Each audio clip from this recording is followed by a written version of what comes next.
So in this lecture we are going to talk about sequences and series. Sequences and series. Clear? Now what is a series or a sequence? Now suppose you have fx is equals to 1 over x, let's say. Clear? Now you can have values for if x equals to 1, x equals to 2, x equals to 3, and so on for some x equals to n. And this actually equals 1, this actually equals 1, 1 over 2, 1 over 3, and so on till 1 over n. Now as we are putting x equals to 1, 2, 3, so we can say that the domain basically belongs to positive integers. The domain basically belongs to positive integers. This portion is clear? Acha. And each of these elements belong to the range when the domain is belonging to the set of all positive integers. Clear? If we have a set which has all these ranges f1, f2 till fn, let's say, then the elements of the set are given as 1, 1 over 2, 1 over 3 till 1 over n. Clear? These set of numbers is actually giving you a sequence. These numbers gives a sequence of elements,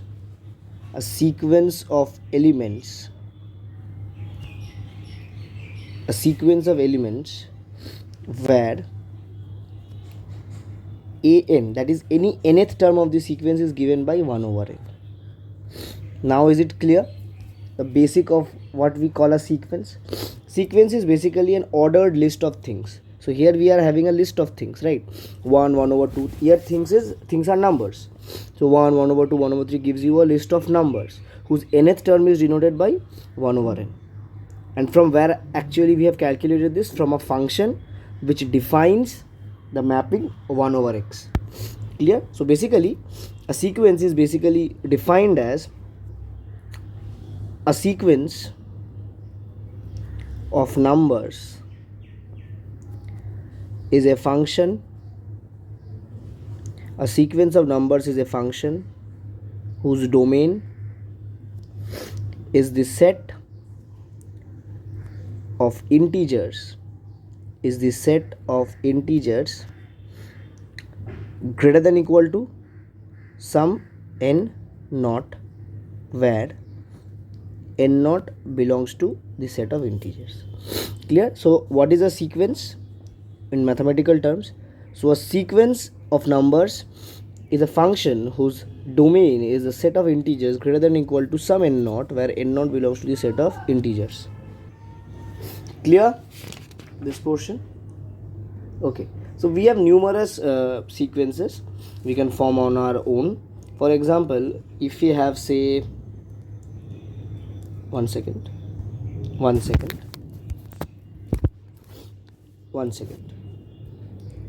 If we have, say, fx is equals to, say, n minus 1 over n. So you have f1 is equals to 0, f of 2 is equals to 1 over 2, f of 3 is equals to 2 over 3. Therefore the sequence you are getting is 0, 1 over 2, 2 over 3, and so on. Similarly, if suppose fx is equals to, say, minus 1 whole to the power n plus 1 times n minus 1 over n, then you have f0 is equals to 0. Then you have f1 is equals to, so this is 1 over sorry, I'm very sorry, this is not f0, this is f1. Then f2 is equals to 1 over 2, and here you have 2 plus 1 3, so minus 1 over 2. f3 gives you 2 over 3, and so on. So therefore the sequence becomes 0, minus 1 over 2, 2 over 3, minus 3 over 4, and so on. Clear? So these are examples of some sequences of numbers. Clear? Now there is a very important, or the rather the most important concept behind sequences is convergence or divergence. Convergence or divergence. Now what is convergence or divergence? I'm telling you that. Suppose you have let's say two rays. So this is one ray and this is one ray, and the rays are oriented in such a way that they eventually meet at a point. They eventually meet at a point. This is a point, let's say. This is a point, let's say. What we actually call is that the rays converge at a point. The rays converge at a point. Clear? And suppose we have two rays which basically are oriented in such a way that they never meet. Say these rays never meet. Now what is the opposite of convergence? Divergence. Never meets means they keep on extending and extending, but they never converge to a point. Now what is the mathematical expression of convergence to a point? Now convergence to a point can be mathematically explained as tending to zero. Tending to zero. When does it tend to zero? When the rays extend to infinity. Am I clear? I have two rays like this, and what can I say from here? That they are oriented in such a way that if I extend them to infinity, they will eventually converge at a point. That is, their length will eventually converge to zero. The length will eventually converge to zero. They will meet at a point. Or what we can say, that they will never meet and they diverge away and away from each other as we tend towards infinity. Clear? So basically there are similarly, as we have two rays. Now these rays are actually can be compared to a series. These rays can be actually compared to a series. How can we compare this to a series? Basically, when we need to understand what is convergence and divergence, then this explanation is the best explanation. That is the range. What is convergence diagrammatically? What is divergence diagrammatically? Now if I talk about series, so suppose I have this series 1 over 2 1 over 3 till 1 over n, let's say till 1 over n, and I keep on extending this to infinity. Clear? Now what I must have here is that this particular series must actually converge to a point, or it can diverge to another point. Diverge to infinity. Divergence means that basically these two terms are actually important for infinite series. Yeah, what are infinite series? Nothing. If you have a sequence, as we were explaining here, if you have a sequence like this, but there is no end point to the sequence, that is, this sequence is bounded below and not above. Yeah, a sequence, I'm also telling this here only. Have you understood the mathematical diagrammatic explanation of what is convergence? What is a sequence? So sequences can be bounded and unbounded. Bounded and unbounded. Clear? For example, this set of positive integers is bounded below. What does it mean? That it has a least element to this set, but no largest element. Clear? Because see 1 2 3 and it keeps going on and there is no end point further. So this is said to be bounded below. For example, if we talk about the negative integers, then what we have? So here we have, see, it comes from behind and ends in -1. That is, it has a maximum number but no minimum number. These are called bounded above. Bounded above. Now if I talk about only integers, then we have then here you have minus 1, 0, 1, and it keeps on. So this is unbounded. This is unbounded. That it has no endpoints neither above nor below. That is no least element, no largest element. And suppose we have a defined set S equals to say minus 1, 0, 1. Then this series, that is minus 1, 0, 1, let's say, this is bounded both above and below. That is, it has a least element, also it has a largest element. Clear? These are called boundeds, bounded and unbounded sequences. Now what is an infinite series? So infinite series are actually bounded below series. Bounded below series are actually called infinite series. They have a least element, that is they have a starting point but they have no ending point. Clear? And this concept of convergence and divergence actually, they are applicable for infinite series or bounded below series. For example, I am telling you, say you have the sequence 1, 2, 3 and so on till end. Clear? Got it? This is a sequence, normal sequence. Now I am trying to tend this to infinity, that there is no ending point to this sequence. Clear? Now I guess you people know what are partial sums. For example, S1 is 1, S2 is 1 plus 2, S3 is 1 plus 2 plus 3 and so on, where you have Sn is equals to 1 plus 2 plus till n, and it keeps on going because we have extended this to infinity. And Sn is basically any arbitrarily nth term of this sequence. Now what happens? Let's see. Now basically what happens, but to convergence and divergence. Clear? This every sequence has a nth term. Every sequence has an nth term. Now the convergence and divergence of a particular series basically depends on the limit of that nth term of the series. Limit of that nth term of the series. Am I clear? Am I being able to understand you people? See, I am telling you again. Suppose we have a series. A series is basically given like this. Clear? This is a way of describing or denoting a series where an determines the nth term of the series. For example, the series this is given by 1 over 2, 1 over 3 and so on. And when we are talking about infinite series, then we actually talk about these partial sums, Sn. Clear? So basically what happens is that if you have a infinite series given by this, clear? If you have a infinite series given by this, then if this partial sum converges or gives you a finite value, convergence means giving you a finite value. Clear? Convergence means giving you a finite value, divergence means giving you infinite value.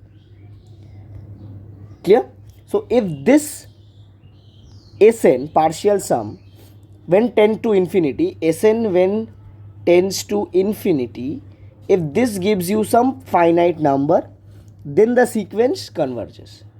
If it gives you an infinite number, then the sequence diverges.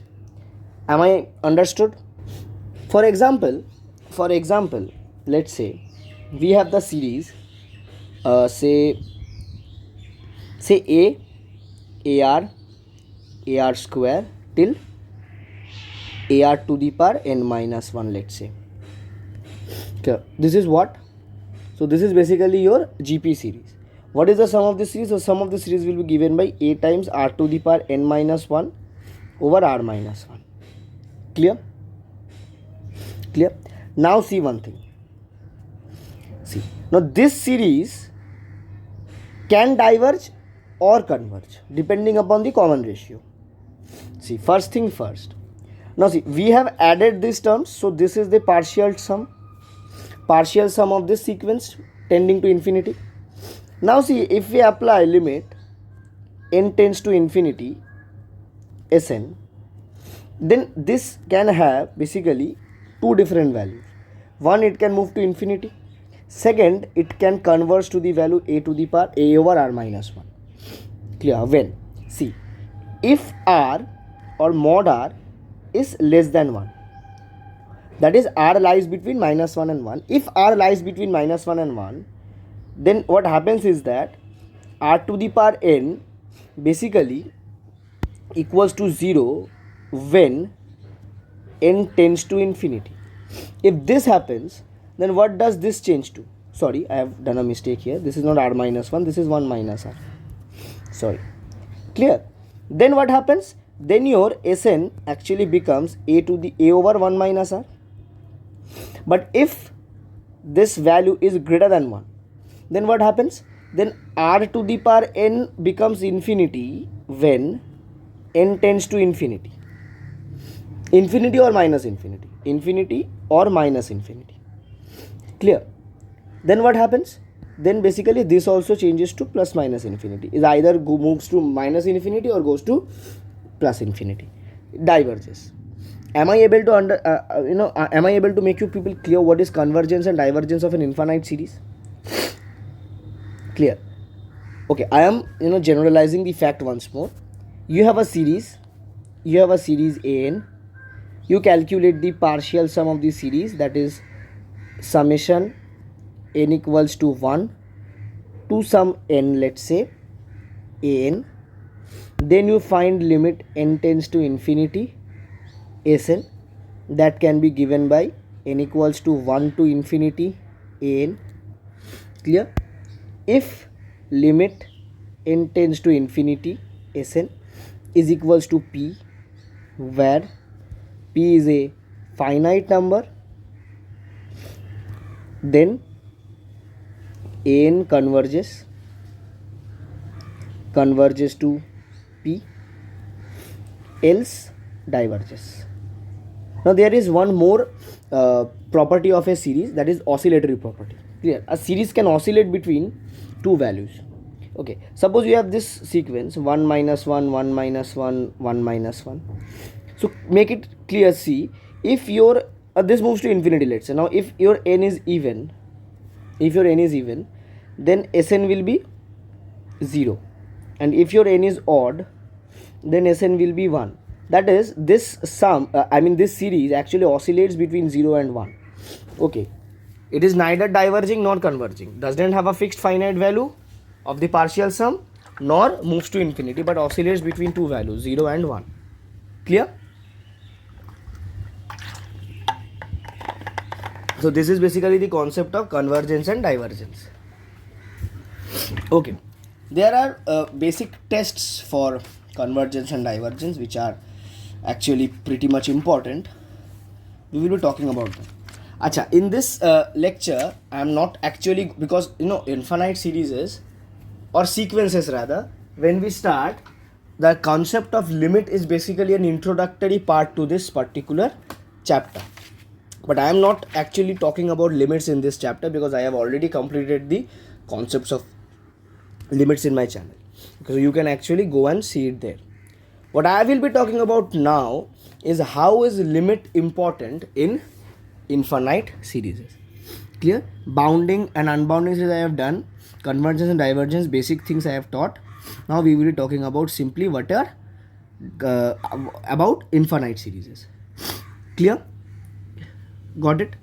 Okay. So let's start. Okay. Now, so give the heading infinite series. Now we will be solely devoting ourselves to infinite series, because these are actually of more importance. Clear? Okay. So let's start. You have been given a sequence an given, then the summation n equals to 1 to infinity an is the infinite series. Clear? Clear? For some sequence an, the summation n equals to 1 to infinity an is the infinite series. Clear? Got this much? Now if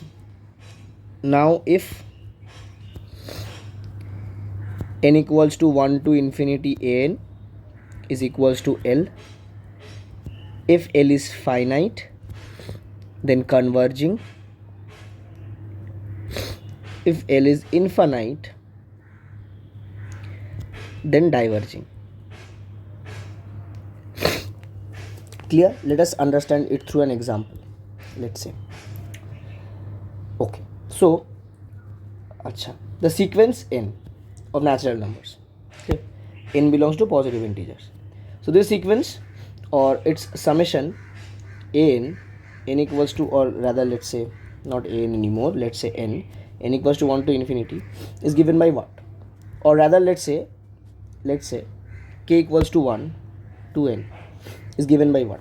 So it can be written as 1 plus 2 till some n, clear, which is given by n into n minus 1 over 2, sorry, n into n plus 1 over 2. Now if I sum this to infinity, what will happen? So see, so numerator is infinity, so this becomes infinity over 2, that is infinity. Okay, that is limit n tends to infinity, Sn equals to infinity.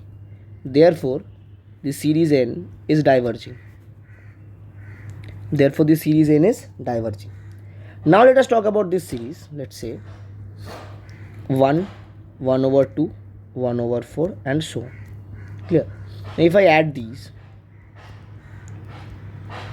so here your r is equals to 1 over 2, a is equals to 1. So basically what is your Sn?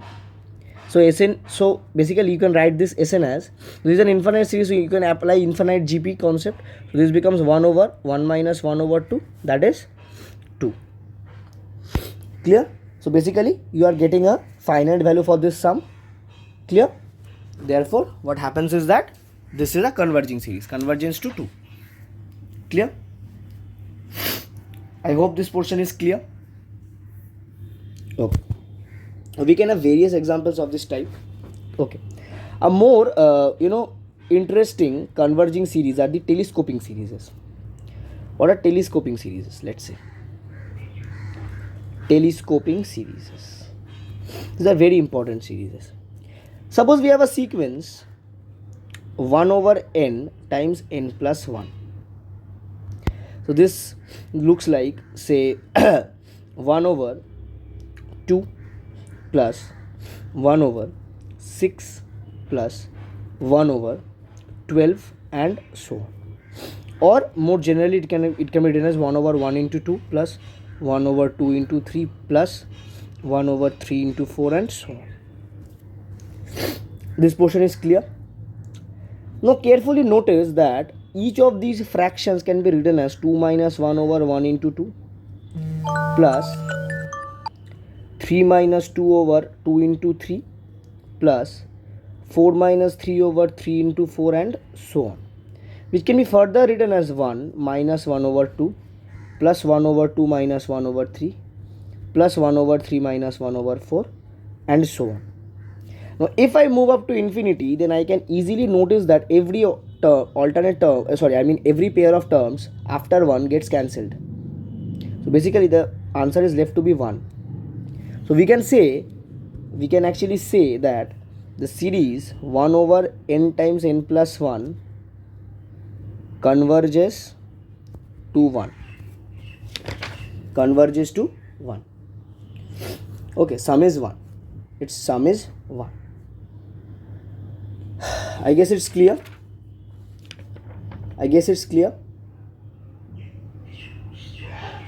Okay. Now we will be talking about how is limit important to the divergence or convergence of a particular series. Clear? So limits in convergence or divergence. Limits in convergence or divergence.